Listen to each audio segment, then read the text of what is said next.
কিছু জিনিস দিনের পর দিন তোমাকে এতটা ইরিটেশন করবে না, মানে ধারণার বাইরে। আমার সমস্ত গোপালের ভিডিও সব আমি করি, আমার সব গোপালের ভিডিও সব আমি এডিট করি।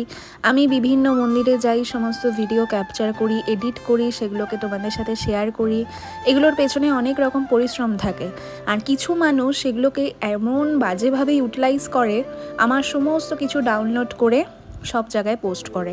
তো তারা বিভিন্ন রকমভাবে তাদের পেজ গ্রো করে ফেলেছে, তাদের পেজে ইনকাম স্টার্ট হয়ে গেছে, এরকমও আমি দেখেছি। কিন্তু সমস্যাটা কোথায় বলো তো? সমস্যাটা আমার হয়, কারণ আমার অরিজিনাল আইডি থেকে এগুলো ছাড়া হয়। আর এখন তোমরা জানো যে ফেসবুক থেকে ইনকাম করা যায়। তো আমি যখন অরিজিনালভাবে সব কিছু ছাড়ছি, সেটা আবার ডাউনলোড করে অন্যান্য পেজে ছাড়ছে।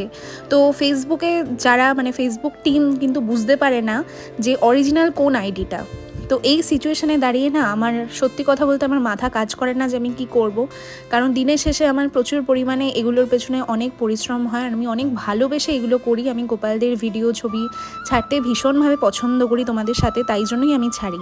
কিন্তু এই বাংলাদেশের কিছু কিছু পেজ আছে, কিছু কিছু প্রোফাইল আছে, এত পরিমাণে আমাকে ডিস্টার্ব করে।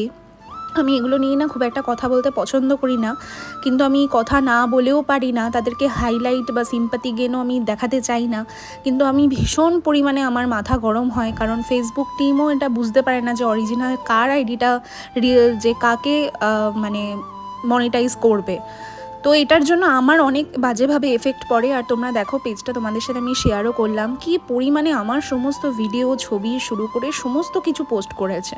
তো প্লিজ তোমরা একটু রিপোর্ট করো। আমি আগেও প্রচুর প্রোফাইল করেছি, আর জানি না কি হবে। তো রিপোর্ট করো সব।